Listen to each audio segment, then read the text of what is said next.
నమస్తే, welcome to studio news. నేను శ్రీలత. ఇక డీటెయిల్స్ చూస్తే గర్వాపసి వైసీపీ కొత్త ప్లాన్. రాజకీయాలన్నాక ఒకే పార్టీని అట్టపెట్టుకుని కొనసాగడం పాతకాలం రాజకీయం. అలా వార్డు మెంబర్ నుంచి మొదలెట్టి జీవిత చరమాంకంలో అయితే ఎమ్మెల్యే దాకా వచ్చేవారు. కానీ ఇప్పుడు రాజకీయం అలా కాదు. నేరుగా ఎమ్మెల్యే, ఎంపీ, ఆ మీదట మంత్రి. ఇక 5 ఏళ్ల తర్వాత తాము ఉన్న పార్టీ ఓటమి చెందితే అధికారంలో ఉన్న పార్టీలోకి జంప్ చేయడం, తిరిగి ఎన్నికల వేళకు గాలి ఎటువైపు వాళ్ళగా ఉందో చూసుకొని తిరిగి ఆ వైపునకు రావడం, అదే పాలిటిక్స్ లో న్యూ ట్రిక్స్.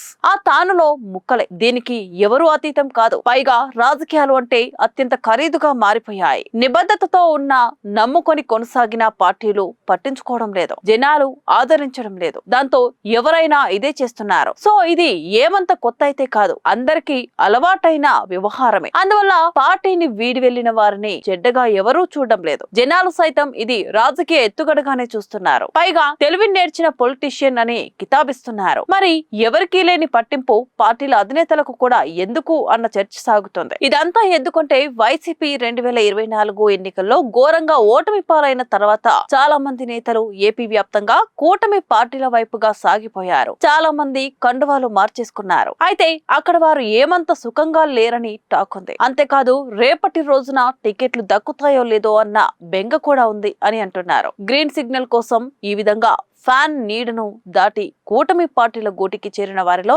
జగన్ కి బంధువులు ఉన్నారు, అత్యంత సన్నిహితులు కూడా ఉన్నారు. అలాగే మాజీ మంత్రులు, సీనియర్ నేతలు కూడా ఉన్నారు. వీరంతా ఇప్పుడు పొద్దుతిరుగుడు పువ్వు మాదిరిగా వైసీపీ వైపు చూస్తున్నారు అని అంటున్నారు. దానికి కారణం ఏపీలో సీట్లు పెద్ద ఎత్తున పెరుగుతాయని టాక్ రావడమే. దాంతో వైసీపీలో చేరితే ఖచ్చితంగా తమకు టికెట్ దక్కుతుందని వారు భావిస్తున్నారట. వైసీపీ అయితే సింగిల్ గా పోటీ చేస్తుంది. ఏ పార్టీతో పొత్తులు ఉండవు. పైగా 263 సీట్లకు అభ్యర్థులు కావాలి. తాము సీనియారిటీ అనుభవంతో టికెట్లు తెచ్చుకుంటే పోటీ చేయడం సులువు, గెలుపు కూడా సాధించగలమన్న నమ్మకంతో చాలా మంది గర్వాపసి అంటున్నారట. అయితే దానికి వైసీపీ అధినాయకత్వం గ్రీన్ సిగ్నల్ ఇవ్వాల్సి ఉంది అని అంటున్నారు. అనివార్యంగానే ఇక వైసీపీ విషయం తీసుకుంటే అత్యధిక సంఖ్యలో అభ్యర్థులను ఎంపిక చేసుకోవాల్సి ఉంటుంది. 263 మంది అంటే కొత్త వారిని తీసుకుని వచ్చి పోటీ చేయించవచ్చు. కానీ కూటమి బలంగా ఉంది. పైగా అధికారంలో ఉంటూ పోటీ చేస్తుంది. దాంతో అన్ని బలాలను తట్టుకోవాలి అంటే